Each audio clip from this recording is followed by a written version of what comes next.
बगिया में गेंदवा शिकार खेलना नदी, बगिया में गेंदवा शिकार खेलना नदी, शिकार खेलना नदी, धुआंधार खेलना नदी, शिकार खेलना नदी, धुआंधार खेलना नदी, बगिया में गेंदवा शिकार खेलना नदी, बगिया में गेंदवा शिकार खेलना नदी, सोने की थाली में जेवना परोसली, सोने की थाली में जेवना परोसली, जेवना न जेवय चार मांगना नदी, जेवना न जेवय चार मांगना नदी, बगिया में गेंदवा शिकार खेलना नदी,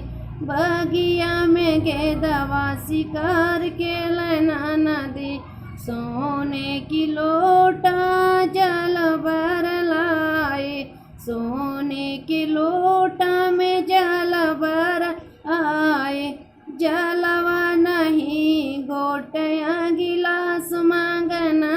दी, जलवा न घूट गिलास मांगना नदी, बगिया में गेंदवा शिकार खेलना नदी, बगिया में गेंदवा शिकार खेलना नदी, लवंग इलायची कबीरवा जोड़ावली, लवंग इलायची कबीरवा जोड़ावली, बीरवा न पूछे पुकार मांगना नदी, बीरवा न पूछे पुकार मांगना नदी, बगिया में गेंदवा शिकार खेलना नदी, बगिया में गेंदवा शिकार खेलना नदी, लाली पलंगिया तोशक